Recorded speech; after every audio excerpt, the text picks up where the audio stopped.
கண்களை மூடலாம். தேவ சமூகத்தில் நம்மை அர்ப்பணம் பண்ணுவோம். தேவனுடைய வார்த்தைக்கு நேராக நம்மை ஆயத்தமாக்குவோம். எங்கள் பரிசுத்த தகப்பனே, இன்றைக்கு வந்து உடைய பாதத்தில் அமர்ந்திருக்கிற எங்கள் பிள்ளைகளுக்காக செபிக்கிறோம். கர்த்தர் ஆண்டவரே, பிள்ளைகளுக்கு கொடுக்க போற வார்த்தைகளுக்காய் காத்திருக்கிற அருமையான பிள்ளைகளுடைய இருதயங்களை பக்குவப்படுத்துவீராக. தேவனாய் கர்த்தர் அதை பண்படுத்தப்பட்ட இருதயமாய் மாற்றுவீராக. விதைக்கப்படுகிற விதைகள் கொடுக்கப்படுகிற அந்த வாக்கு தத்துவத்தை சுதந்திரித்துக் கொள்ளத்தக்கதாக அது முளைப்பிக்கப்படவும் வளரவும் அதனுடைய ஆசீர்வாதத்தை காணவும் தேவனுடைய ஆவியானவர் நடத்தத்தக்கதாக எங்கள் பரிசுத்தருடைய பாதத்திலே, எங்கள் தேவனுடைய கிருபையின் கரத்திலே நாங்கள் தாழ்த்தி ஒப்புவிக்கிறோம். இயேசு கிறிஸ்துவின் அதிகாரமுள்ள நாமத்தில் தானே ஜெபிக்கிறோம் எங்கள் ஜீவனுள்ள பரிசுத்த பரம தகப்பனே, ஆமென். அல்லேலூயா. ஏசாயா தீர்க்க தரிசன புஸ்தகத்தை திருப்பி அதுல வருகிறதான 42ஆம் அதிகாரத்தினுடைய 3ஆம் வசனத்தை நாம் வாசிக்கலாம்.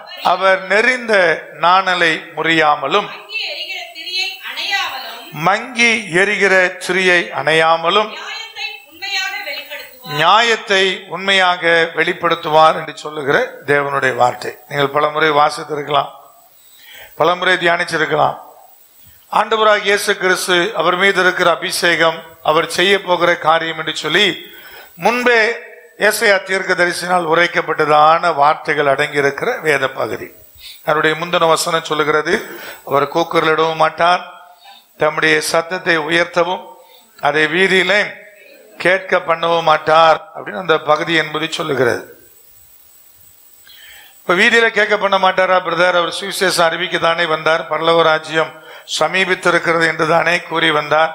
பிறகு ஏன் வீதியில அவருடைய கூக்குரலை கேட்க பண்ணவும் மாட்டார்னு ஏன் சொல்றாருன்னு கேட்டீங்கன்னா, ஐயா, அவர் பேச்சை காட்டிலும் தன்னுடைய வல்லமை செய்கையின் மூலமாய் வெளிப்படுத்தின தகப்பன்.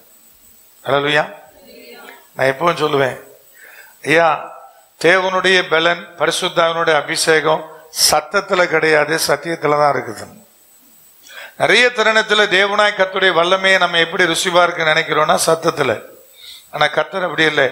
இந்த பகுதி என்பது பின்னாடி மத்திய எழுதின நற்செய்தி நூலிலே 12ஆம் அதிகாரத்தில் நிறைவேற்றப்படுகிற காரியமாகத்தான் அதில் நாம் பார்க்கிறோம். அதில் வர்ற 19, 20ஆம் வசனங்களை யாராவது ஒருத்தர் வாசிங்க பார்ப்போம். வாக்குவாதம் செய்யவும் மாட்டார், கூக்குரலிடவும் மாட்டார்,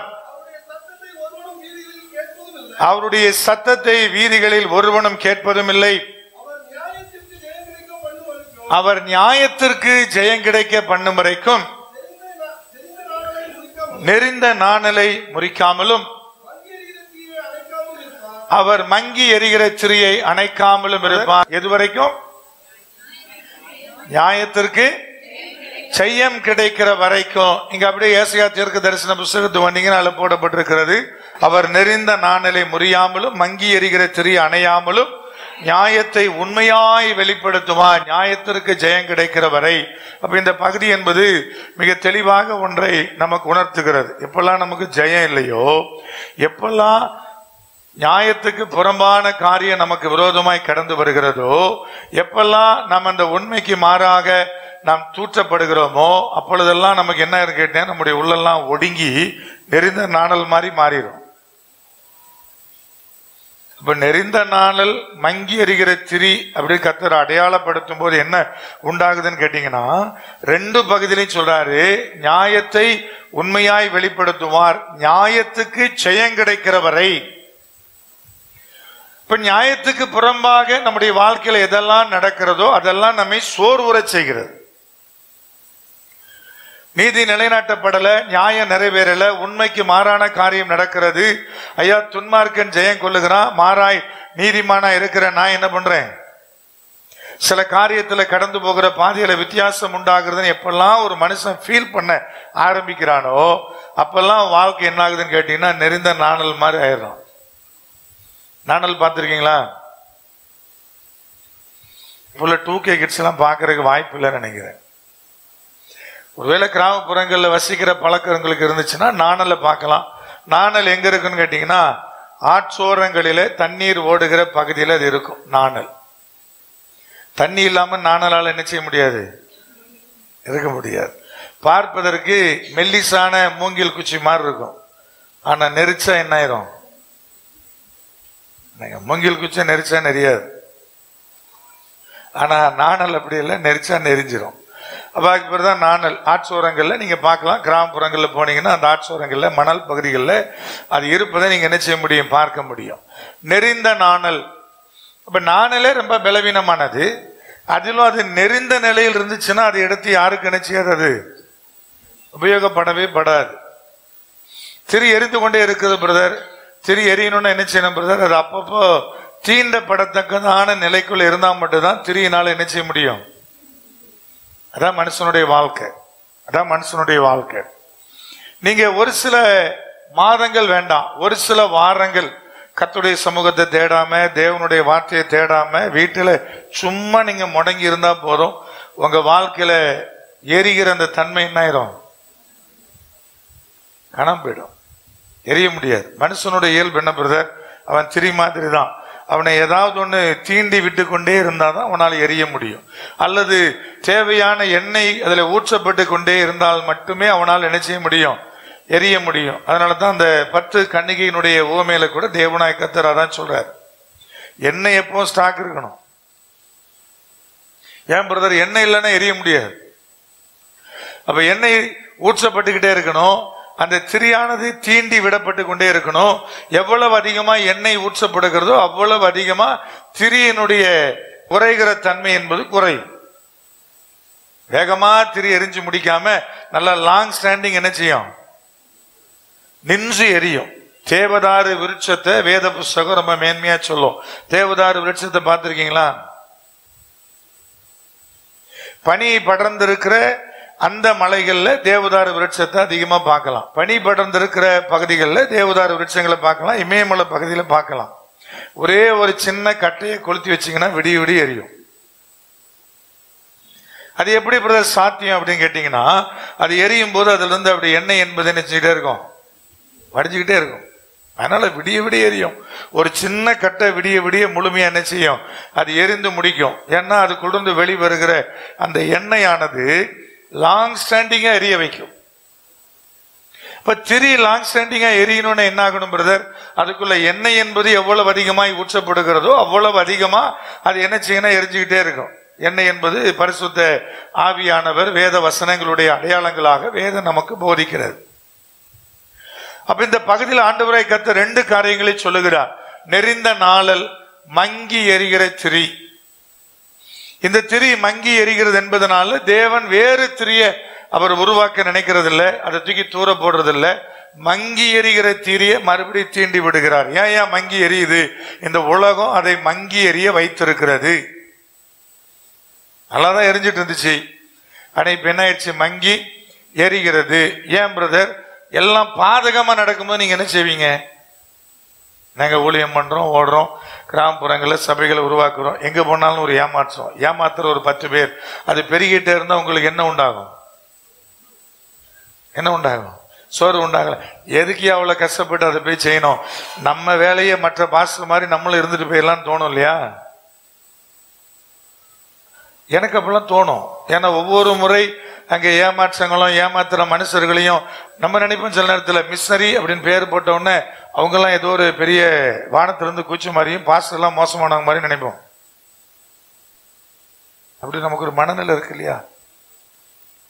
நீங்க பேசிக்கா நம்முடைய பில்டப் வளர்ந்து வரோம் இல்லையா, அதுல நிறைய மனநிலை இருக்கு. ஊழியன்னா என்ன பிரதர்னு கேட்டீங்கன்னா, தமிழ் பேசாத ஆள்கிட்ட சேர்றது தான் ஊழியன்னு அர்த்தம் நம்ம நினைக்கிறோம். தமிழ் பேசாத ஜனங்கள்கிட்ட சேர்றது ஊழியம் நினைக்கிறோம். அப்புறம் இந்த ஆதிவாசி மக்கள்கிட்ட போய் சேர்றதுதான் பெரிய ஊழியம் நினைக்கிறோம். சின்னதுலேருந்தே எப்படி பழக்கி வைக்கப்பட்டுட்டோம். மிஷனரி சாவனங்கள் அங்கிருந்து வந்து பாருங்க, எருமை மாடுகள் எப்படி வெட்டப்படுகிறதுன்னு சொல்லி எடுத்து வீடியோ போட்ட உடனே ஆகா அவங்க மட்டும்தான் எருவு மாடு வெட்டுறான்னு நினைக்கூடாது. தமிழ்நாட்டுக்குள்ள வந்தீங்கன்னாலும் நிறைய எருவு மாடு வெட்டப்படுற இடத்த பார்க்கலாம். விழுப்புரத்தில் பார்த்தீங்கன்னா முழு எருவு மாட்டை நிறுத்தி அம்புகளாலேயே கொள்றதெல்லாம் நான் பார்த்துருக்கிறேன் கிரவுண்டில். எங்க ரொம்ப இல்லை, எங்க இருக்கிற விழுப்புரம் டவுன்ல.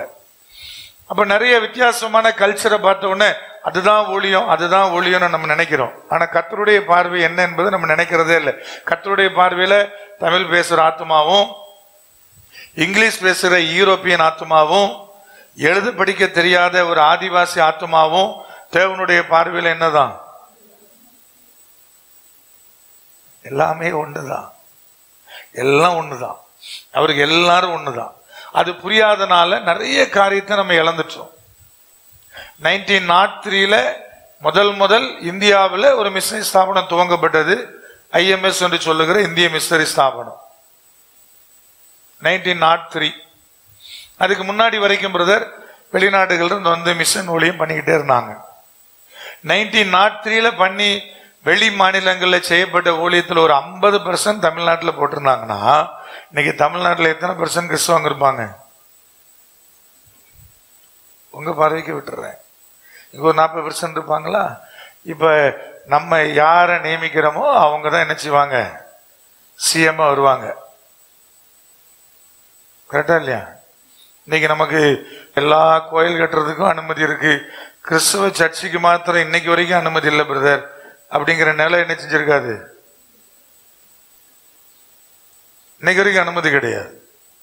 இப்ப பிரதர் இடையில முதலமைச்சர் ஒரு உத்தரவு போட்டாங்களே, இந்த ஆலய அனுமதியை கேட்டு சர்ச்சஸ் கொடுத்திருக்கிறாங்களே, அதற்கு 1 மாதத்துக்குள்ள கலெக்டர் பதில் சொல்லணும் ஒரு உத்தரவு போட்டிருக்கிறாங்களே, அது நமக்கு ஃபேவர் தானேன்னு கேட்டீங்கன்னா 1 மாசத்துக்குள்ள பதில் சொல்லணும் தான் போட்டிருக்குது, எஸ் சொல்லணும்னு சொல்லல. மனு கொடுத்தா 1 மாசத்துக்குள்ள கலெக்டர் என்ன செய்யணும்? பதில் சொல்லணும். அவர் எஸ் சொல்லணும் இருக்கானே, அவர் நோ சொன்னாலும் அதுக்கு பேர் என்னதான்? விளங்குதா? ஒருவேளை நீங்க இது வரைக்கும் அதை எப்படி புரிஞ்சிருந்தீங்களோ நான் இன்னைக்கு நான் உங்களுக்கு சொல்றேன். அவன் எங்க வேணாலும் கோயிலை தொடங்குவான், நம்ம சர்ச்சு கட்டணும்னா அனுமதி கிடைக்கிற மாதிரி சூழ்நிலை இன்னைக்கு வரைக்கும் இல்லையே. நிறைய தருணங்கள்ல நிறைய காரியத்துல நமக்கு ஒரு தவறான கண்ணோட்டம், தவறான காரியம் என்பது உள்ள பதிஞ்சு போய் இருக்குது. இதான் ஊழியம், இதான் பிரதர், இதான் நடக்குது பிரதர், அதுதான் இல்லை பிரதர். ஆண்டுடைய பார்வையில் எல்லா ஆத்மாவும் ஒண்ணுதான். தமிழ்நாட்டில் அதெல்லாம் விட்டுருங்க, சென்னையில் இன்னும் எத்தனை கோடி பேர் சந்திக்கப்படாம இருக்காங்க. ஆனா சென்னையில் இருக்கிற எல்லா சர்ச்சுக்கு என்ன உணர்வு பிரதர்? கிராம ஊழியத்துக்கு போறேன்னு கிளம்பி எங்கேயாவது கிராமத்துக்கு போயிடுவான். அப்ப அவனுடைய பார்வையில் என்ன? அதான் மக்கள் அங்கீகரிப்பாங்க. அப்படியே போய் கிராமத்தில் போய், ஏன்னா அவனு கிராமத்தை பார்த்திலே வயக்காட்டுல 2 போட்டோ, அங்க 2 செல்ஃபி, 2 பாட்டியம்மா மண்டையில கை வச்சு 2 போட்டோ எடுத்து போட்டா அது ஊழியன்னு ஒத்துக்கிறான் கிறிஸ்தவன். ஏங்க அது கேட்க அங்க போனோம், இங்க பக்கத்துல இருக்கிற தெருக்கல்ல போய் ஊழியம் பண்ண வேண்டியதானே? இங்க ஆத்துமா இல்லையா? எல்லாரும் ரசிக்கப்பட்டாங்களா?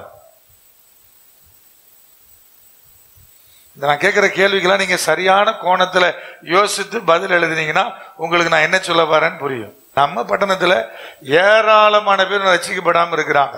அப்போ நமக்கு எல்லாமே ஒரு கண்ணோட்டம் நமக்குள்ள என்ன செய்யுது? பதிந்து இருக்கிறது. அந்த பதிவின் அடிப்படையில் நம்ம நகர்ந்துகிட்டே இருக்கிறோம். ஆனா நிறைய சோர்வுகள் வருகிற போதெல்லாம், செல்லுகிற இடத்துல எல்லாம் இழப்புகள் வருகிற போதெல்லாம், சுயநலமான, அதுக்கு தான் பேச ஆரம்பிச்சேன், சுயநலமான மிஷனரிகளை பார்க்கிற போதெல்லாம் நம்ம எதுக்கு இந்த ஊழியத்தை செய்யணும்னு பல முறை நான் யோசிச்சிருக்கேன். எதுக்கு அவ்வளவு கஷ்டப்படணும்? எதுக்கு போய் இவ்வளவு பண்ணணும்?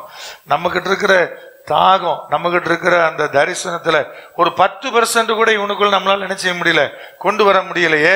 எதுக்கு இப்படி ஓடணும்? அப்படியெல்லாம் நமக்கு என்ன என்பது என்ன செய்யணும் உள்ளுக்குள்ள வரும். வரும்போது என்ன உண்டாகும் பிரதர்? கொஞ்சம் திரி மங்கி எறிய ஆரம்பிக்கும். நீங்களும் மனுஷன்தான், நானும் மனுஷன் தானே. அப்ப கர்த்தர் என்ன செய்றார் பிரதர்? அதை அணைய விடுறது இல்ல, மறுபடியும் தீண்டி என்ன செய்கிறார்? அதை தூண்டி விடுகிறவரா இருக்கிறார். சோர்வான வார்த்தைகள் அணையும்படியாக அந்த மங்கி எறிகிற சூழ்நிலைகளை கொண்டு வருகிறது. ஏற்கனவே 1-2 முறை பேசியிருக்கிறேன், இருந்தாலும் நான் ஞாபகப்படுத்துகிறேன்.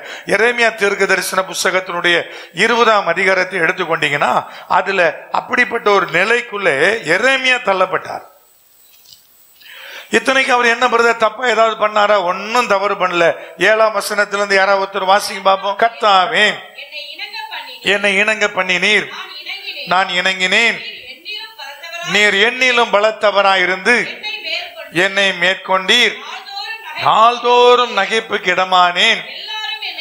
எல்லாரும் என்னை பரியாசம் பண்ணுகிறார்கள். இன்னைக்கு பரியாசம் பண்றதுக்கு ஜனங்களுக்கு பாத்தீங்கன்னா அவ்வளவு வாஞ்ச. ஏதாவது ஒரு ஊழியக்காரர் ஏதாவது ஒண்ணு பேசிட்டாருன்னா உடனே எடுத்து அதை பரியாசம் பண்ணுவதும் ட்ரோல் பண்ணுவதும். எல்லாரும் ஆசாரியம் தான், எல்லாரும் ஆசாரியம் தான். ஆமா, நீ ஆசாரன்ற வா, ஒரு பிசாசு பிடிச்சு மகள்கிட்ட கூட்டு போறேன், கை வச்சு ஜோம் பண்ணி அதை ஹீல் பண்ணு. அது கூட்ட வருவானா? எல்லாரும் ஆசாரின்னு சொல்றேன், எவனா வருவானா? இப்ப 2 நாளா உன்னை ட்ரோல் பண்றாங்க. அவர் சொன்னார், ஐயா நீ எவ்வளவு அதிகமா கொடுக்கிறையோ அவ்வளவு அதிகமா தான் உனக்கு ஆசீர்வாதம் ஒண்ணு பேசுறாரு. எவ்வளவு வயல்ல விதைக்கப்படுகிறதோ அதற்கேற்ற அறுவடை தான் வரும்.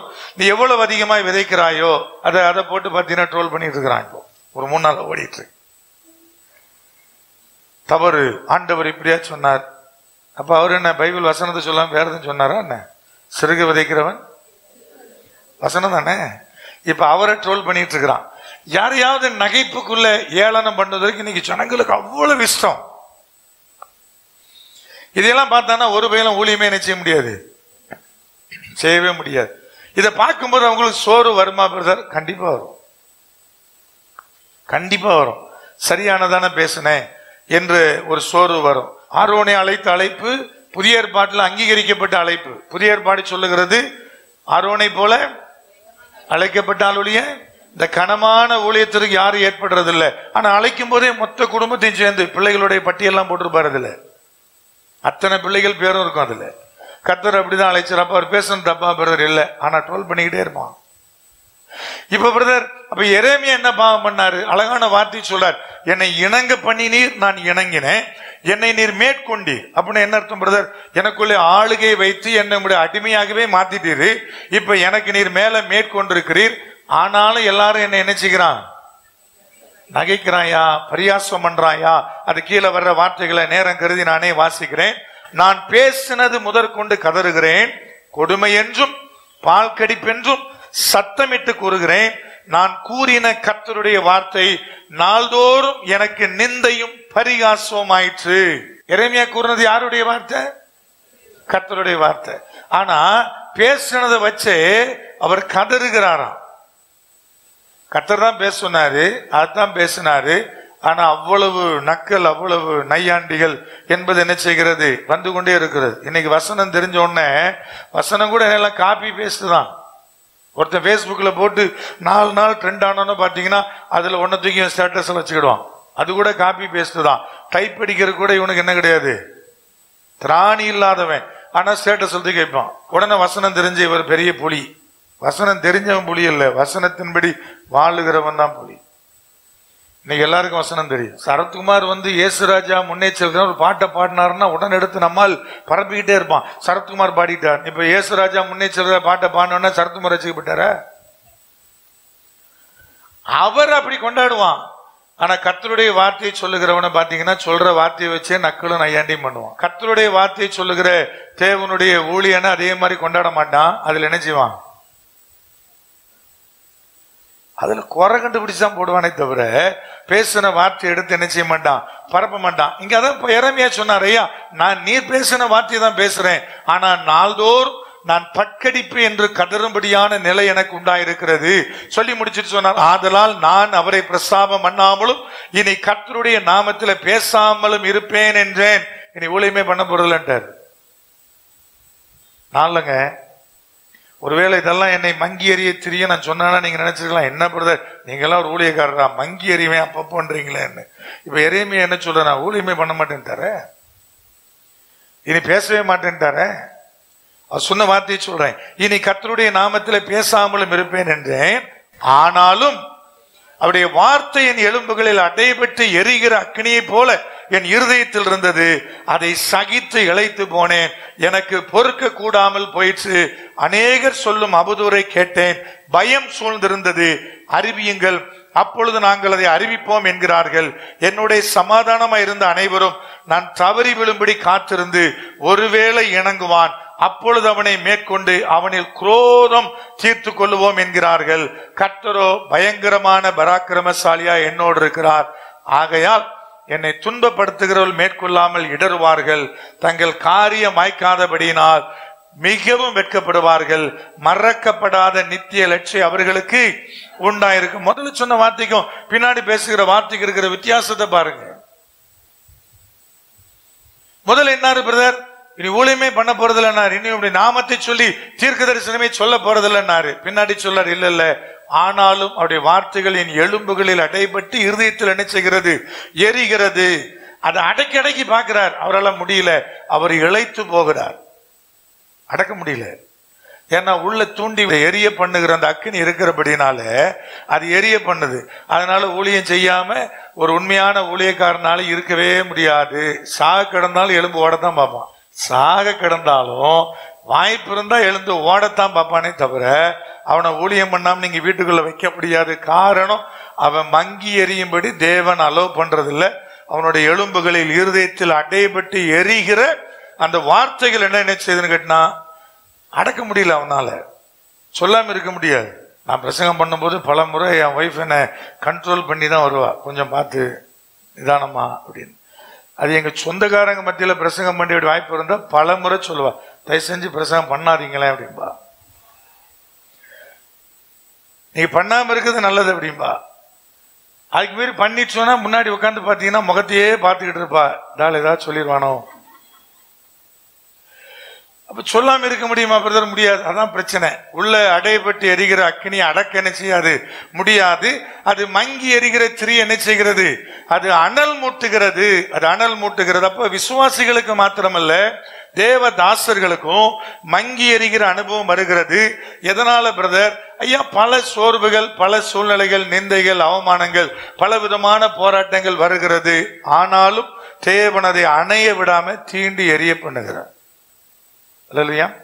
அப்ப எங்க பலத்தினாலும் நாங்க நிக்க முடியாது. எப்பவும் சொல்லுவோம், ஆண்டவரே நான் ஊழியமே பண்ணாலும் என்னாலும் உங்களை சுமக்க முடியாது, வேணா நீர் என்ன சுமந்து விடும்.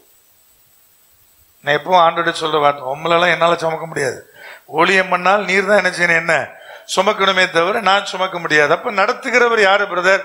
எந்த ஊழியனா இருந்தாலும் விட்டுட்டு தாங்க ஓடணும். ஐயா, சகோதரர் டிஜே சனகனுக்கு வந்துச்ச மகளை பறி கொடுத்து நின்னாரு, அந்த ஒரு நிலை வந்தா எந்த ஊழியனால் நிக்க முடியும்? எந்த ஊழியனால் நிக்க முடியும்? அடுத்த மாசமே கர்த்தருடைய ஊழியத்தை நிறைவேற்ற முடியுமா பிரதர்? அந்த வேலையில அவருக்கும் சோறு வந்திருக்கும், அவருக்கும் போராட்டம் வந்திருக்கும். ஆனா உள்ள இருக்கிற அக்கினி என்ன செய்யாது, அணைய விடாதபடி தீண்டி எரிய பண்றதுனால ஓடினார். தன்னுடைய வாழ்நாளுடைய இறுதி வரைக்கும் ஓடி முடித்தார். வாழ்வதற்கான எத்தனையோ சாட்சிகளை சொல்லிக்கிட்டே இருக்கலாம். எத்தனை மிஸ்ஸரிகள் எவ்வளவு இழப்புகளை சந்திச்சாங்க. ஆனா ஒண்ணு கண்ட்ரோல் பண்ண முடியல.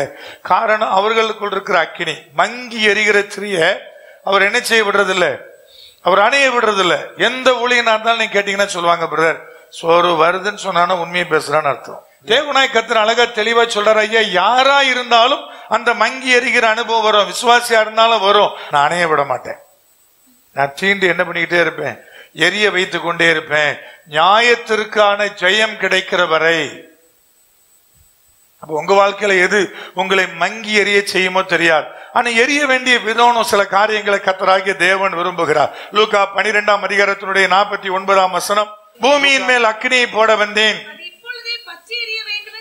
அது இப்பொழுதே பற்றி எறிய வேண்டும் என்று நான் விரும்புகிறேன். இது ஆண்டவராய் கர்த்தர் சொன்ன வார்த்தை.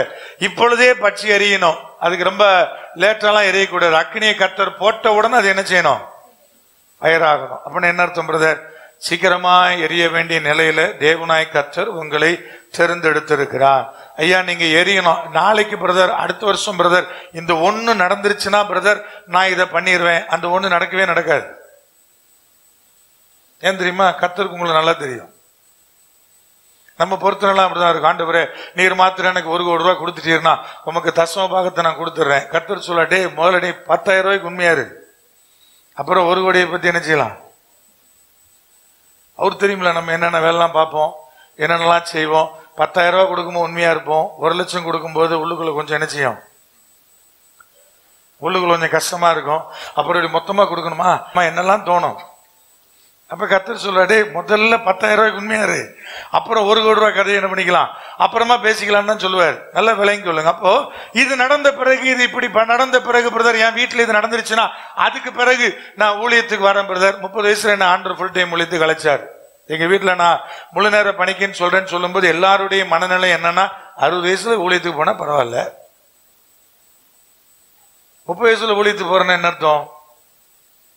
60 வயசு பேர்ல கவர்மெண்டே ரிட்டையர்ட் ஆகி வீட்டுக்கு போடாங்குது. இப்போ ரிட்டையர்டான கேஸ் வச்சு கர்த்தர் என்ன செய்ய போறாரு? இப்பவே நமக்கு இத்தனை வருஷம் ஊழியம் பண்ணியே ஒரு திருப்தி இல்லை. 30 வயசுல ஊழியத்துக்கு வந்தவையா, ஒரு 5 வருஷம் முன்னாடி வந்திருந்தா இன்னும் கொஞ்சம் நல்லா இருந்திருக்குமே அப்படின்னு தோணுது. இன்னும் கொஞ்சம் வேகமா சில காரியத்தை என்ன பண்ணிருக்கலாம், பலன் உள்ள போதே செஞ்சிருக்கலாமே அப்படிலாம் என்ன தோணுது. அப்புறம் 60 வயசுக்கு மேல வந்து என்ன செய்யறது? அப்ப சொல்ல இப்பொழுதே பற்றி எறிய வேண்டும். அது தேவன் பற்றி எறிகிற விருப்பத்துல முதலாவதான காரியமா இருக்கு. நான் அக்கினியை போடவையா, உடனடியாக அது ஃபயர் ஆகணும். நாளைக்கு இல்ல, அடுத்த மாசம் இல்ல, என் வீட்டுல இது மாத்திரம் நடந்துருச்சுன்னா இல்ல, இருக்கிற நிலையில தேவனுக்காய் எரியும்படியாக, பற்றி எரியும்படியாக தேவனாய் கர்த்தர் விரும்புகிறார். எசேக்கியேல் தீர்க்க தரிசன புஸ்தகத்தை திருப்பி முதல் அதிகாரத்தினுடைய 4ஆம் வசனத்தை யாராவது ஒருத்தர் வாசிக்கலாம். அத்தோட கலந்த அக்கினியும் வர கண்டேன், அதை சுற்றிலும் பிரகாசமும், அதை நடுவில் அக்கினிக்குள்ளிருந்து விளங்கிய சொகுசாவின் நிறமும் உண்டாயிருந்தது. சொகுசாவின் நிறம் என்னன்னு கேட்டீங்கன்னா, வெள்ளியும் பொன்னும் கலந்ததான ஒரு கலவையினுடைய நிறம். அதான் சொகுசாவுடைய நிறம். சொகுசாவுடைய நிறம் என்ன செய்தது? உண்டாயிருந்தது என்கிற வார்த்தை என்பது அங்கு எழுதப்பட்டிருக்கிறது. அப்படின்னு என்ன அர்த்தம்? நல்ல டீப்பா ஃபயரா எரியும் போது வெறும் மஞ்சள் சுவாலை மாத்திரம் இருக்காது, உள்ளுக்குள்ள என்ன இருக்கும்? அவ்வளவு டீப்பா எரியணும்னு கர்த்தர் விரும்புறார். அதுக்கு பின்னாடி பாருங்க, அப்படியே 11ஆம் வசனத்திலிருந்து, அவைகளுடைய முகங்கள் இப்படி இருக்கேன், அவைகளுடைய செட்டைகள் மேலே பிரிந்திருந்தன, ஒவ்வொன்றுக்கும் உள்ள 2 செட்டைகள் ஒன்றோடொன்று சேர்ந்திருந்தன, மற்ற 2 செட்டைகள் அவைகளுடைய உடைகளை மூடின. ஒவ்வொன்றுக்கும் எவ்வளவு சட்டை இருந்துச்சு? 4 சட்டை இருந்துச்சு. 2 சட்டை பக்கத்தில் இருக்கிற இன்னொரு ஜீவனோடு என்ன செஞ்சிருந்தது? எரிய வேண்டிய விதத்துக்கு தான் நான் உங்ககிட்ட காமிச்சுக்கிட்டு இருக்கிறேன். 4 சட்டை, 2 சட்டை. ஒரு சட்டை என்னது? இந்த சைடு இருக்கிற ஒரு ஜீவனுடைய சட்டையோடு இணைந்திருந்தது. இந்த பக்கம் இருக்கிற ஒரு சட்டை இன்னொரு ஜீவனுடைய சட்டையோடு என்ன செய்தது? இணைந்திருந்தது. இன்னும் 2 சட்டைகள் அந்த சரீரத்தை என்ன பண்ணி இருந்துச்சு? மூடி இருந்தது. வாசிங்க தொடர்ச்சியா. நீ காட்சியை எதுக்கு நான் சொல்றேன்னு கேட்டீங்கன்னா, அந்த காட்சியை பார்த்தாதான் நான் சொல்ல போறது உங்களுக்கு புரியும். வாசிங்க தொடர்ச்சி. அவைகள் ஒவ்வொன்றும் தன் தன் திசைக்கு நேர்முகமாய் சென்றது. ஆவி போக வேண்டும் என்றிருந்த எவ்விடத்திற்கும் அவைகள் போயின. போகையில் அவைகள் திரும்பி பார்க்கவில்லை.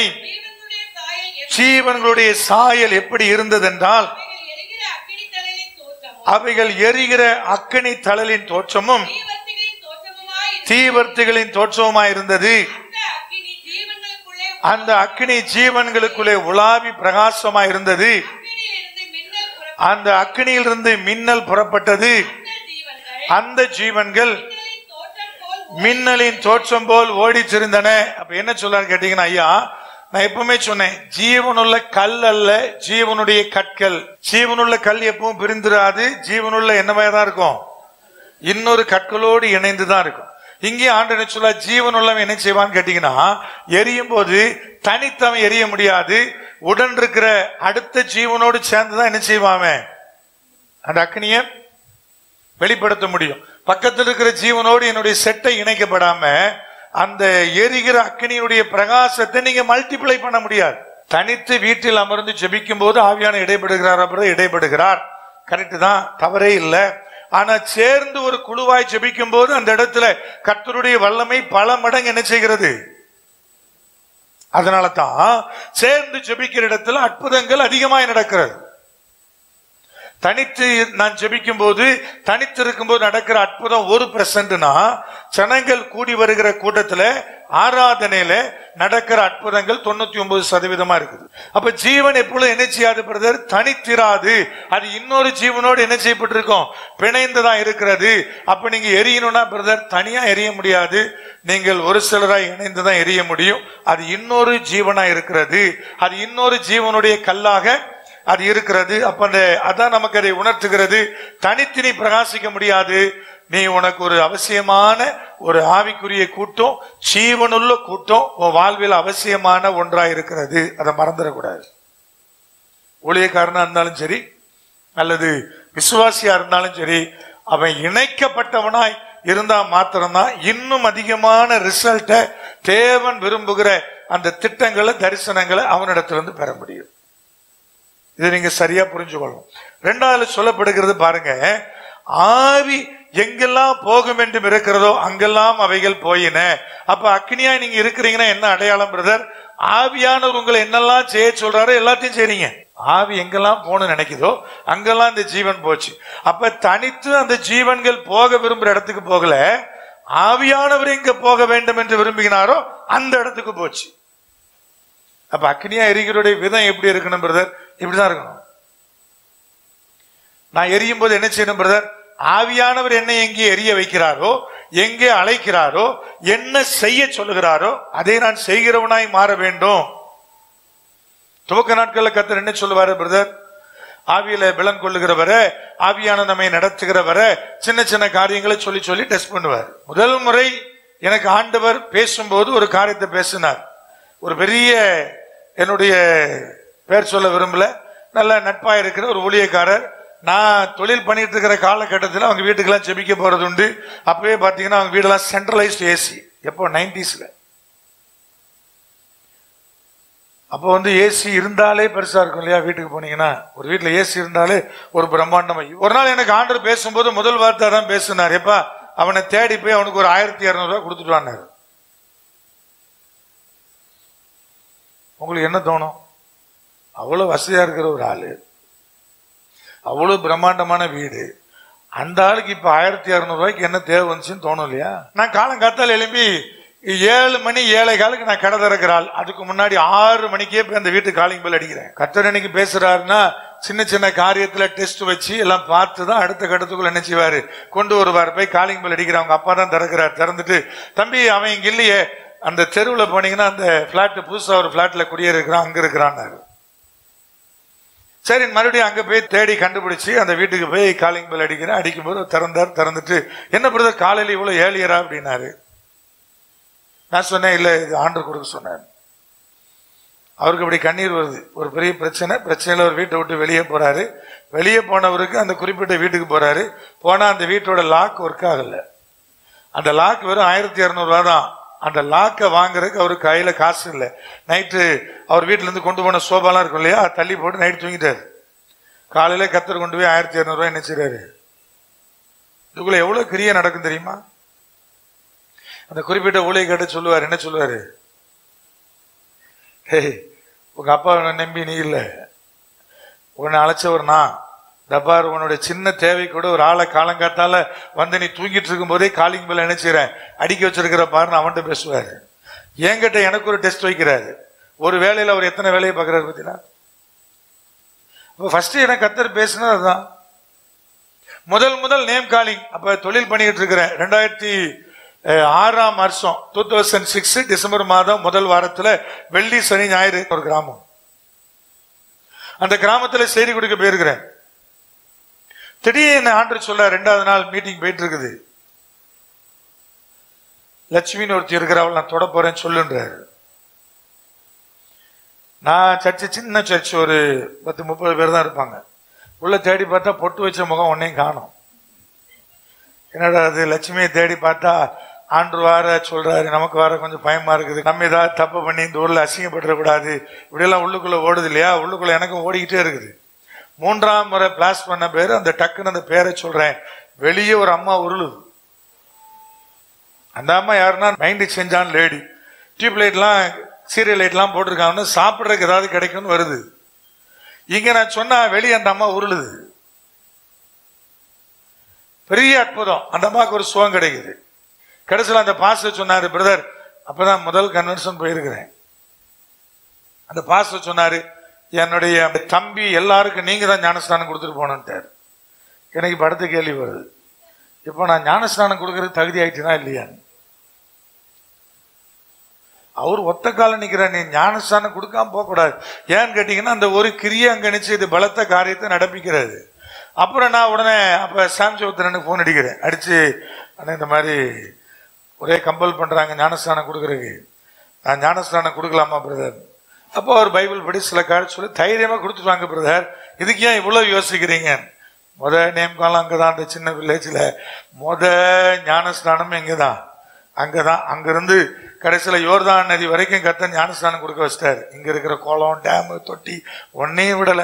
ஆத்துல இருந்து, வாய்க்கால் இருந்து, இன்னைக்கு தமிழ்நாடு ஃபுல்லா, வெஸ்ட் பெங்கால் இருந்து, மகாராஷ்டிரால இருந்து ஒரு ஸ்டேட் விடாம போற இடத்துல எல்லாம் ஞானஸ்தானம் கொடுக்கிற கர்த்தர் என்ன பண்ணி இருக்கிறாரு, பலன் தந்திருக்கிறார். நல்லா கவனிங்க. அதான் ஃபர்ஸ்ட் 2006 ஊழியம், கன்வென்ஷன், அங்கேயே ஞானஸ்தானம், அங்கேயே தேவனுடைய காரியம். எப்படி பிரதர்?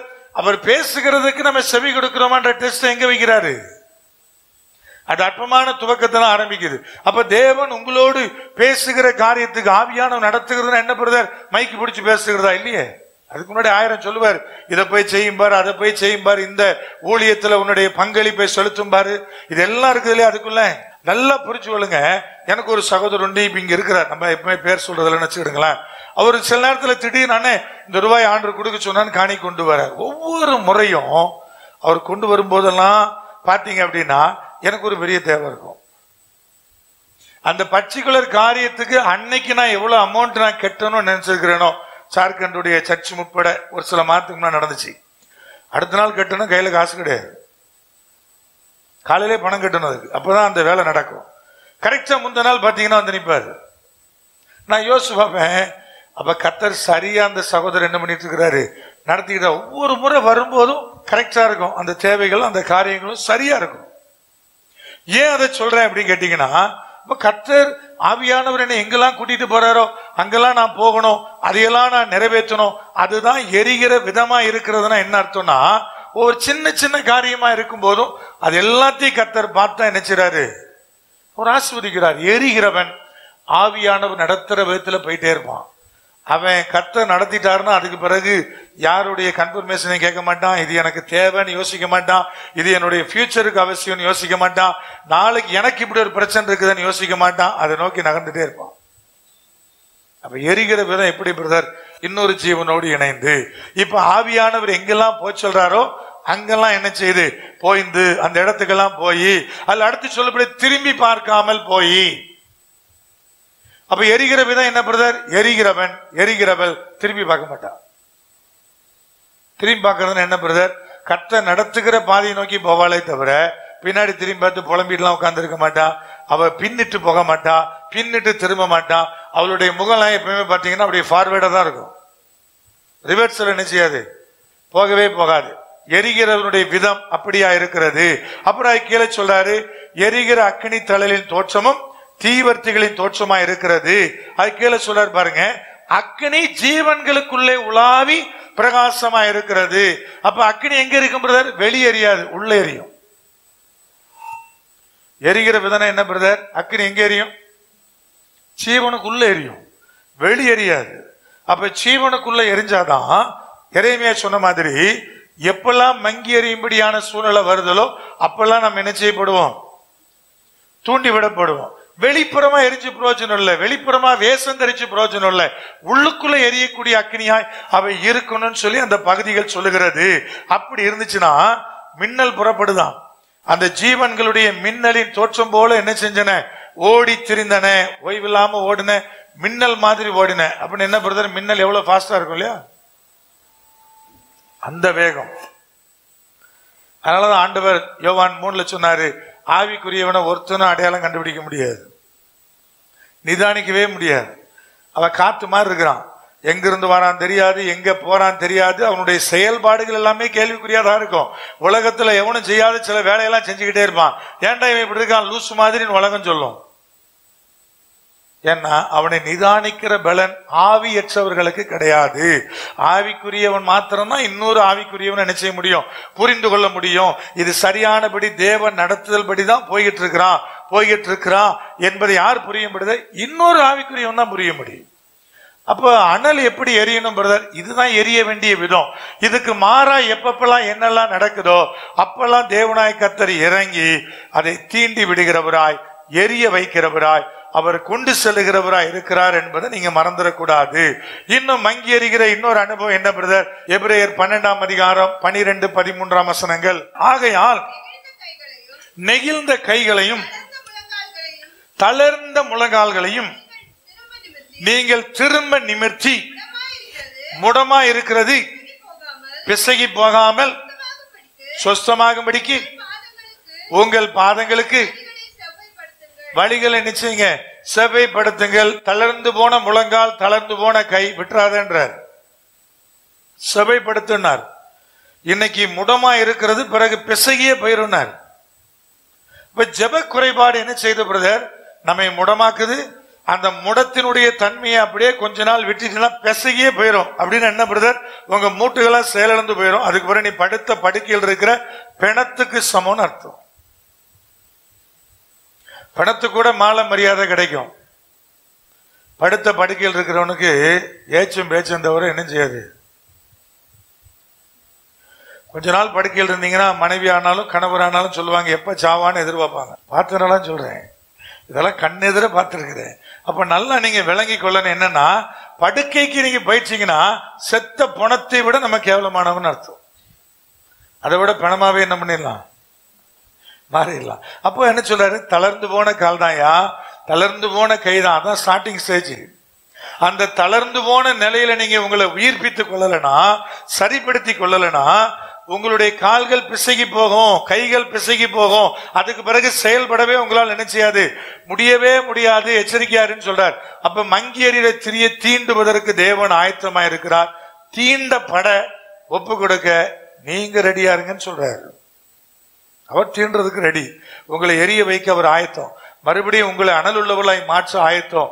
ஆனா தீண்டப்படுவதற்கு உங்களிடத்துல ஒரு அர்ப்பணிப்பு ஒன்றை தேவனாய் கர்த்தர் நினைச்சார், எதிர்பார்க்கிறார். அப்ப ஜெப குறைபாடு என்னை என்ன செய்கிறது, மங்கி எறியும்படியாக செய்கிறது. ஆண்டவராகிய இயேசு கிறிஸ்து தன்னுடைய சீசர்களை அழைச்சார். அழைச்சி அவர்களுக்கு ஒரு பெரிய அதிகாரங்களை கொடுத்தார். மத்தேயு எழுதின சுவிசேஷம் 10ஆம் அதிகாரத்தை திருப்புங்க.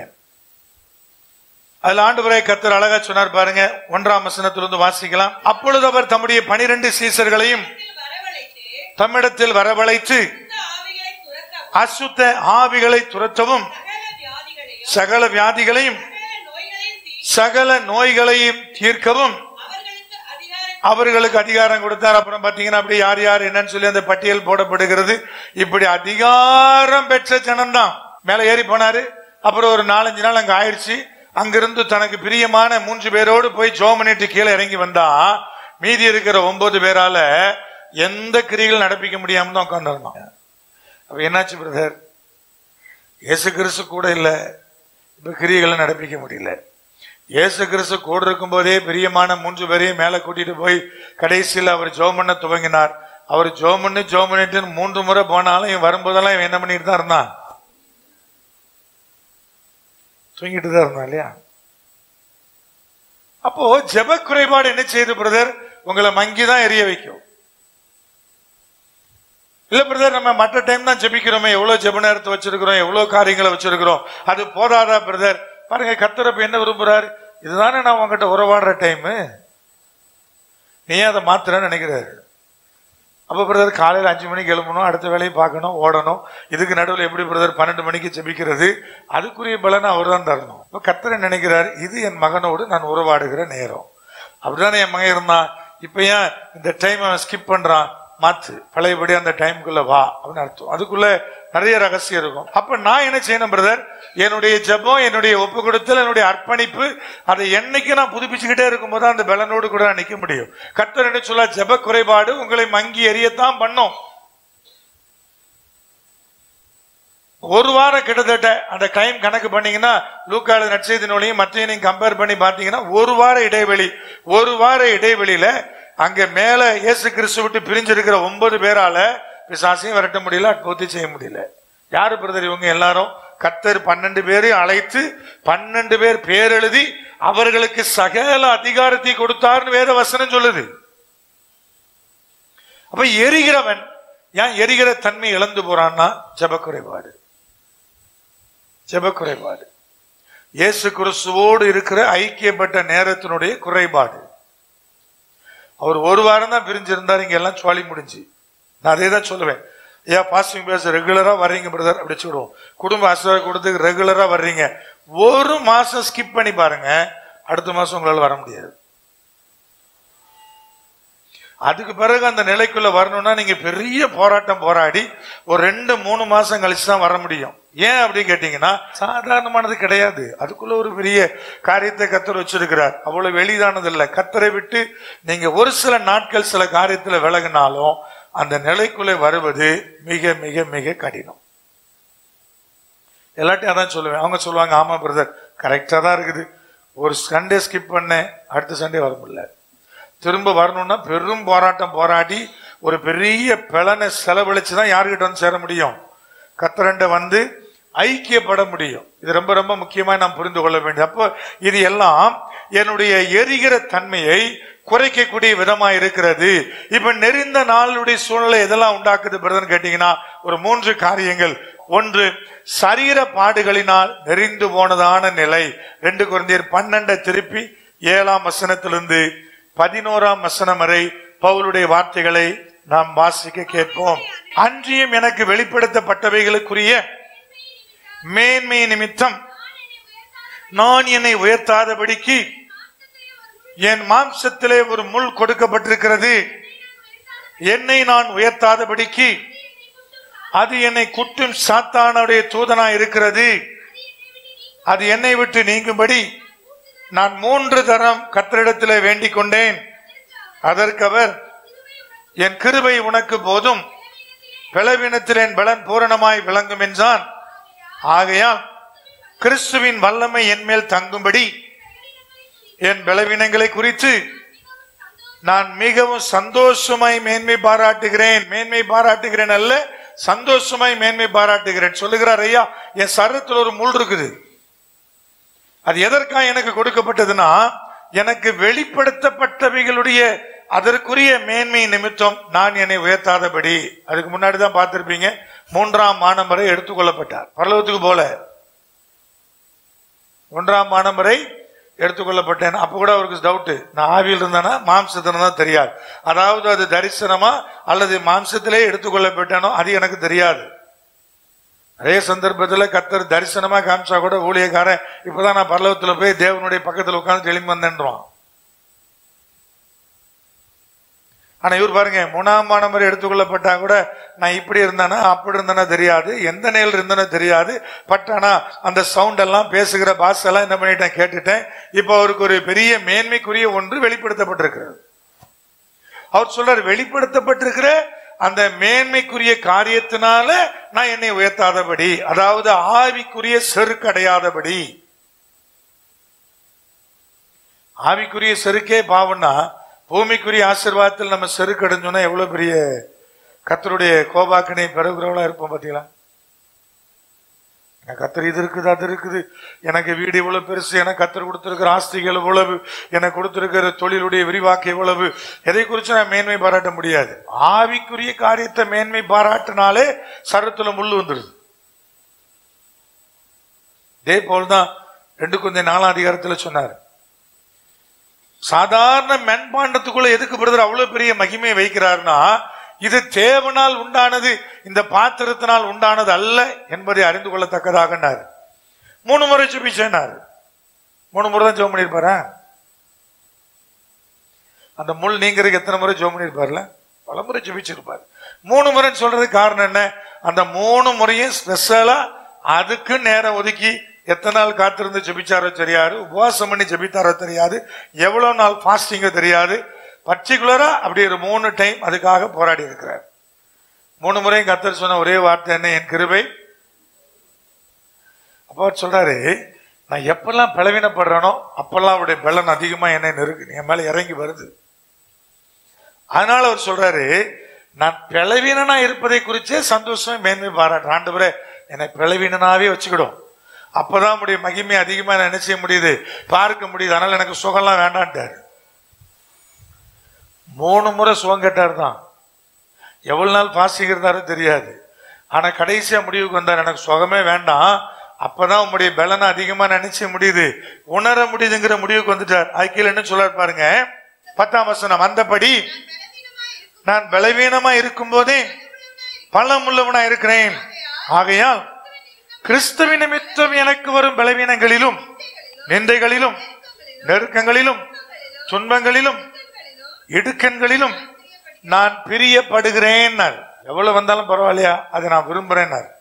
ஏன்னா நான் பலவீனனா இருக்கும் போதே பலமுள்ளவனா இருக்கிறேன். உலகத்தில் இருக்கிற மனுஷனால செயல்பட முடியாது.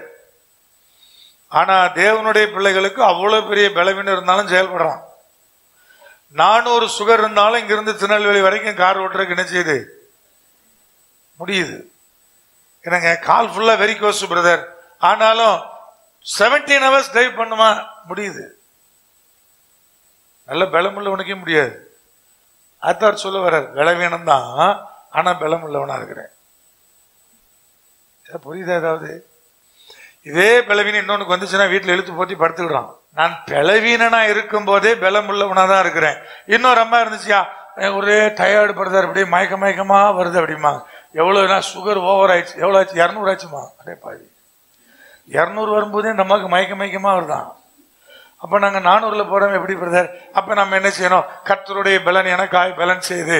அப்ப ஆண்டவரே 400ல இருந்தாலும் பரவாயில்ல, அப்படியே வச்சுக்கிடும், வண்டியை மட்டும் ஓட்டும், வண்டி மட்டும் ஓடட்டும். அந்த பாணியில் தான் அவரும் பேசுறாரு.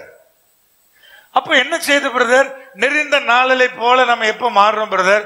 சில நேரத்துல வியாதிகளினால மாறுறோம், சில நேரத்துல வியாதி எனக்கு இருக்குதுன்ற நம்பிக்கையில மாறிடும்.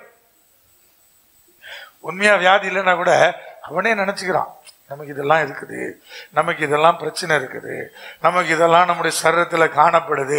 நினைச்ச உடனே புஷ்குன்னு போயிடுவான். என்ன கேட்டா இந்த நாடல் மாதிரி ஆயிடுவான். படுத்த படிக்கல வீட்டுல கிடப்பாங்க. அப்படி எந்த வேலையும் செய்ய மாட்டான். வயசாயிடுச்சு இல்லையா, அதனால வீட்டுல ரெஸ்ட் எடுக்கிறேன். நீ வீட்டுல ரெஸ்ட் எடுக்கிறதுனால மருமகளுக்கு எவ்வளவு பிரச்சனை தெரியுமா? ஊர் வழியே சுத்திட்டு திரியும் போது இவன் எப்ப டீ குடிச்சான்னு தெரியாது, எப்ப சாப்பிட்டான்னு தெரியாது, எப்படியோ சுத்திட்டு இருப்பான். வீட்டுல வந்து ரெஸ்ட் எடுக்க உட்காந்துட்டான்னா காலையில 6 மணி ஆச்சு, காப்பி எங்கம்மா? 6 மணிக்கு குடிக்கிற காப்பி 6:30 குடிச்சா செத்தா போயிருவேன், கொஞ்ச நேரம் வெயிட் பண்ணி தொலையா அப்படி சொல்ல வேண்டியிருக்கு இல்லையா? வெளியே போகும்போது அந்த டீயை குடிச்சது இல்லைங்க, ரோட்ல எங்கேயோ போய் எனத்தையோ கண்டதையும் தின்ட்டு சுத்திட்டு வருவாரு எப்பா இவரு. ஆனா வீட்டுக்குள்ள வந்தாருன்னா அவ்வளவு கண்டிஷன் போடுவார் இல்லையா? நோய் இருக்கிறவனும் சோர்ந்து உட்காந்துக்கிறான், நோய் இருக்குதுன்னு நம்புகிறவனும் என்ன செய்யறான்? நல்ல இழுத்து போட்டி படுத்துட்டு என்ன செஞ்சிடறான்? உள்ள உட்காந்துக்கிறான், நெறிந்த நாணல மாதிரி மாறிடுறான். அப்ப ஒரு காரணம் என்ன பிரதர்? எனக்குள் இருக்கிற பலவீனம் என்னை நெறிந்த நாணலை போல மாற்றுகிறது. அப்போஸ்தலர் 4ஆம் அதிகாரத்தினுடைய 13ஆம் வசனத்தை யாராவது வாசிக்கலாம். பேதுருவும் யோவானும் பேசுகிற தைரியத்தை அவர்கள் கண்டு அவர்கள் படிப்பறி அறியாதவர்கள் என்றும் பேதமை உள்ளவர்கள் என்றும் அறிந்தபடினால் ஆச்சரியப்பட்டு அவர்கள் இயேசுவுடனே கூட இருந்தவர்கள் என்றும் அறிந்து கொண்டார்கள். செயல்பட முடியாத நிலைக்குள்ள என்ன உண்டாகுது பிரதர்? படிப்பறிவு இல்லாதவனுடைய நிலையில இந்த நெறிந்த நாணலை போல மாறுறான். இங்கிலீஷ் பேச தெரியலன்னீங்களேன், அது ஒரு லாங்குவேஜ் ஆனே நினைக்கிறவன் அசால்ட்டா போயிட்டே இருப்பான் இல்லையா? என்னங்க அமெரிக்காவில் படிப்பறிவே இல்லாதவங்க கூட இங்கிலீஷ் பேசுவான் இல்லையா? நமக்கு என்ன பிரதர்? இங்கிலீஷ் பேச தெரிஞ்சவன் படிப்பாளி, பேச தெரியலன்னா அவன் யாரு? படிப்பறிவு இல்லாதவன். அப்ப அமெரிக்காவில் எல்கேஜி கூட படிக்காதவன் கூட இங்கிலீஷ் பேசுறானே, அப்ப அவன் பெரிய ஞானியா? நம்ம பிள்ளைகளை பார்க்கிற விதமா அப்படிதான்.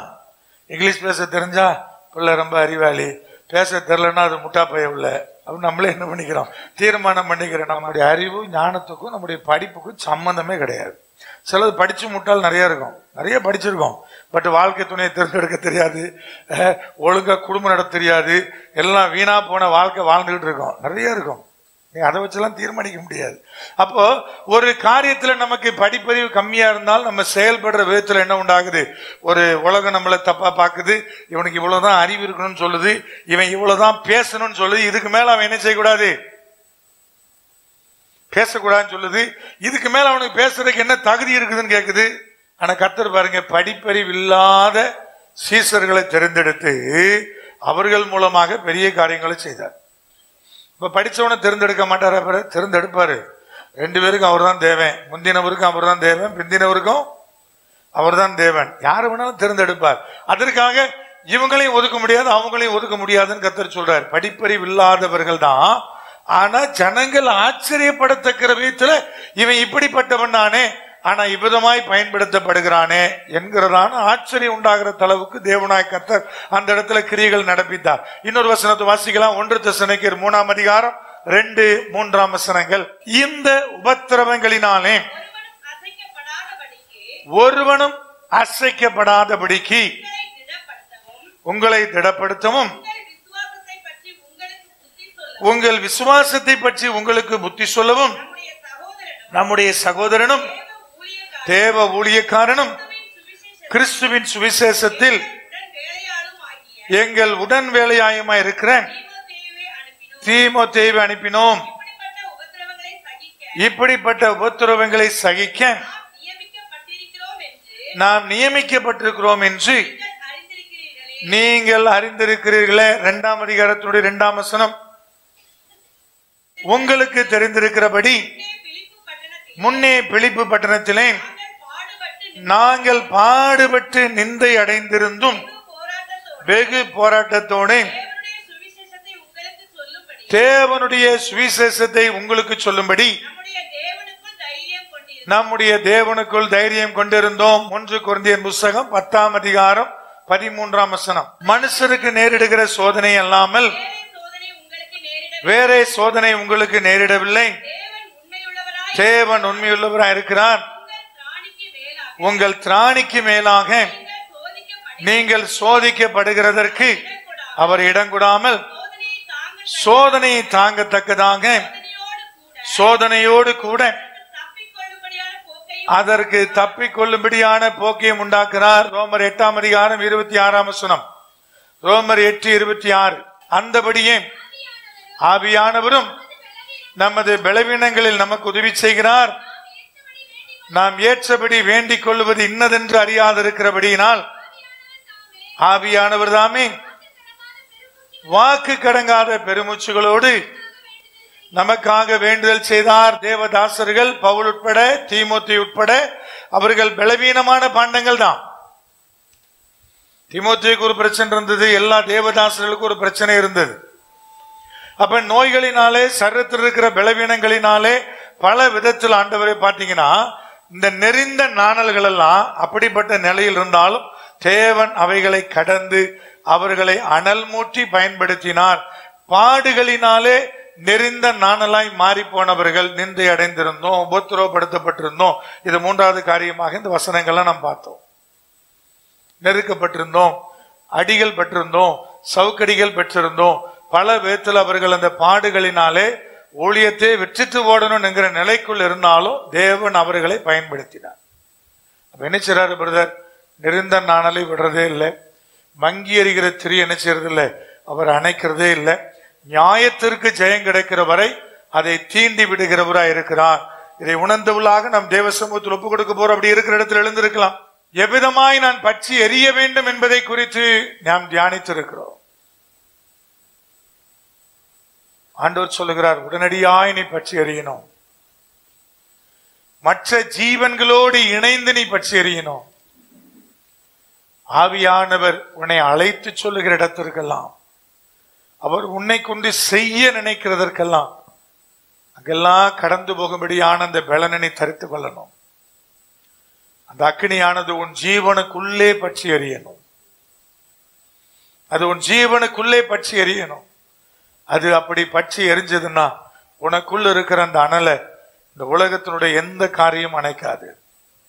நிந்தைகள், அவமானங்கள், போராட்டங்கள், நிந்தையான பேச்சுக்கள், வித்தியாசமான காரியங்கள், நக்கல், நையாண்டி, அவைகள் எதுவும் உன்னை பாதிக்காது.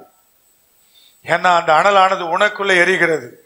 அது மின்னலை போல பிரகாசிக்கும். அது மின்னலை போல பிரகாசிக்கும். அதனுடைய வேகமும் அதனுடைய வெளிச்சமும் அதனுடைய வல்லமையும் அப்படிப்பட்டதா இருக்கும். உனக்குள்ளே பற்றி எறிகிற அக்கினி, உடனடியாய் பற்றி எறிகிற அக்கினி, அதை எவ்விதமாய் நீ பற்றி எறிய வேண்டும் என்று தேவன் உனக்கு காண்பிக்கிறவராய் இருக்கிறார். ஆழ்ந்து எரிகிற அக்கினி, எரிகிறதான அந்த அக்கினி, ஆழ்ந்த அக்கினி எவ்விதமாய் எரிய வேண்டும் என்று தேவன் விரும்புகிறார்.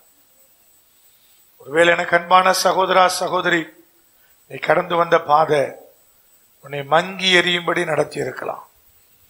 அந்த உபத்திரவம், நம்பிக்கையற்ற சூழ்நிலை, உன்னை நெருக்கின நெருக்குதல், அதை உன்னை கொஞ்சம் கொஞ்சமாய் மங்கி எறியும்படி நடத்தி இருக்கலாம். கர்த்தர் இன்னைக்கு சொல்லுகிறார், ஐயா, நியாயத்திற்கு ஜெயம் கிடைக்கிறவர, நியாயத்துக்கு ஜெயம் கிடைக்கிறவர உன் திரி அவர் அணைக்க மாட்டார். உன் நியாயத்துக்கு ஒரு ஜெயம் கிடைக்கும். உன்னுடைய நியாயத்திற்கான ஜெயம் உண்டாகும். அது உன்னை தீண்டி விட்டு அவர் அக்கினியாய் எரிய வைப்பார். அது அக்கினியாய் பற்றி எரியும். ஐயா, நீ கலங்க வேண்டிய அவசியம் இல்லை. ஐயா, இதெல்லாம் நெருக்கடிகளாய் கடந்து வந்தது, என்னை நெருக்கி கொண்டிருக்குது என்று சொல்ல வேண்டிய அவசியம் இல்லை. அவர் உன்னை மேற்கொண்டவர், உன்னை இணங்க பண்ணின தகப்பன். அவர் உனக்குள்ளே அந்த அக்கினியை ஊற்றுவார். நீ நிச்சயமாய் பற்றி அறிவாய். அந்த பலன் உனக்குள்ளே கடந்து வரும். ஐயா, வியாதிகளினால வியாதி கண்டு ஒருவேளை நெருக்கப்பட்ட ஞானலை போல இருக்கிறீங்களா? அல்லது படிப்பறிவு இல்லாம ஒருவேளை எனக்கு ஞானம் போதாது என்கிற நிலையில நெறிந்த நாணலை போல் இருக்கிறீர்களா? பாடுகள் உபத்திரவங்களினால நெறிந்த நாணலை போல மாற்றி இருக்கிறீங்களா? கவலைப்பட வேண்டிய அவசியம் இல்லை. தேவதாசர்கள் எல்லாருமே அப்படித்தான் இருந்தாங்க. ஆனா அவர்களை பயன்படுத்தின விதம், அவர்களை தேவனாய் கர்த்தர் எடுத்து நிறுத்தின விதம் அது பெரியது. அது பலத்த காரியங்களை நடப்பிக்கத்தக்கது. இன்னைக்கு தேவ சமூகத்தில் வந்திருக்கிற நீங்க ஒரு விஷயம் உங்கள் இருதயங்களை திறந்து கர்த்தருக்கு நேராக உங்கள் இருதயங்களை திறந்து சொல்லுங்க, ஆண்டவரே என்னை ஆண்டவரே தீண்டி விட்டு எரிய பண்ணும்பா. எனக்கு தேவையான எண்ணெய் எனக்குள்ளே ஊற்றும் ஆண்டவரே. நான் நீடித்து நெடுங்காலம் உமக்கென்று பிரகாசிக்கிற ஒரு விளக்காய் இருக்கும்படி நான் விரும்புகிறேன். வாயை விரிவாய் தர தேவன் அதை நன்மையினால் நிரப்புவா. நெடுங்காலம் நெடுங்காலம் நெடுங்காலம் ஐயா, நீ அழிந்து போவ நினைச்சவன், நீ இணங்குவ, உன்னை மேற்கொண்டு தன் குரோதத்தை தீர்த்து கொள்ளலாம் நினைச்சவன், அதற்காய் காத்திருந்தவெல்லாம் வெட்கப்பட்டு போகும்படி தேவன் உன்னை தீண்டி எரிய பண்ணுவார். விளக்கு அணைஞ்சு போச்சுன்னு சொல்றான் இல்லையா, அவனுக்கு முன்பதாக தேவன் உன் குடும்பத்தை கட்டுவார், அதை மறுபடியும் கட்டுவார்.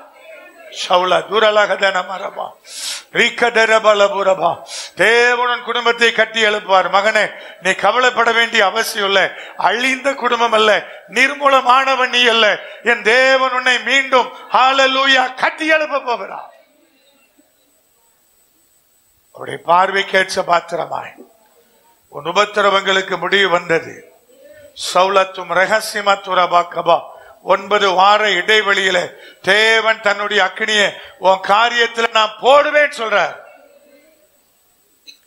அது உனக்கு ஆச்சரியமான ஒன்றா இருக்கும். உதிரப்போக்கு சம்பந்தமான பலவீனத்தை தேவனாய் கர்த்தனை முற்றிலும் நீக்கி போடுவதற்காய் ஸ்தோத்திரம். 2 சகோதரிக்குள்ளே அந்த அற்புதங்கள் நடப்பதை நான் பார்க்கிறேன்ப்பா. தேவனுடைய ஆவியானவர் இறங்கி நம்முடைய மகிமையை வெளிப்படுத்துவதற்காய் ஸ்தோத்திரம். கர்த்தருடைய சமூகத்தை தேடி வந்திருக்கிற மகளே, உன் கற்பத்தை நிரப்புகிறவர் உனக்கு முன்னாடி நிற்கிறாரு. சவுலா தூணா ரிகதன மரபா, நீ அதிசயங்களை காண்ப. கர்த்தர் உன்னை அழைத்து கொண்டு வந்தது உண்மை. தன்னுடைய மகிமையை விளங்க செய்ய போவது உண்மை. இதன் மூலமாய் உனக்குள்ள ரட்சிப்பை கொடுக்க போறது உண்மை. இதன் மூலமாய் தேவனுக்கென்று நீ வைராக்கியமாய் நிற்க போகிற மகளாய் நிற்பது உண்மை. கர்த்தர் அதை நோக்கி உன்னை நகர்த்துவது உண்மை. அழிந்தாயா விழுந்தாயான் காத்திருந்த கூட்டத்துக்கு நடுவே தேவன் உன்னை பற்றி எறிகிற அக்கினியாய், மின்னலை போல பிரகாசிக்கிற அக்கினியாய், உனக்குள்ளே ஜீவனுக்குள்ளே அந்த பலனை பெற்றுக் கொண்ட அக்கினியாய் தேவனாய் கர்த்தர் உன்னை மாற்றி நிறுத்த போகிற இந்த வார்த்தைகளுக்காய் ஸ்தோத்திரம். என் தகப்பன் இந்த வார்த்தைகளை கொடுத்தீரப்பா. இந்த வார்த்தை யாருக்கு வேண்டுமோ அழைத்து கொண்டும் வந்தீர். அவர்களுக்குள்ள இந்த வார்த்தையை பலன் செய்யும்படி இயேசு கிறிஸ்துவின் நாமத்திலே இந்த வார்த்தைகளை வைத்து நான் செபிக்கிறேன். அது பலன் செய்வதாக, அது பலன் செய்வதாக, அந்த ஆசீர்வாதத்தினுடைய மகிமை இறங்குவதாக. தேவனுடைய ஆவியானவர் செயல்பட நான் ஒப்புக் கொடுக்கிறேன். இயேசு கிறிஸ்துவின் அதிகாரம் உள்ள நாமத்தில் தானே ஜெபிக்கிறோம் எங்கள் ஜீவனுள்ள பரிசுத்த பரம தகப்பனே. கர்த்தராகிய இயேசு கிறிஸ்துவினுடைய கிருபை, பிதாவாகிய தேவனுடைய அன்பு, பரிசுத்த ஆவியானுடைய ஐக்கியம் இப்பொழுது எப்பொழுது சதா காலமும் இந்த வார்த்தைகளை நிறைவேற்றுகிற விதத்தில் உங்கள் அனைவரோடு கூட நித்தியமாய் நிலைத்திருப்பதாக.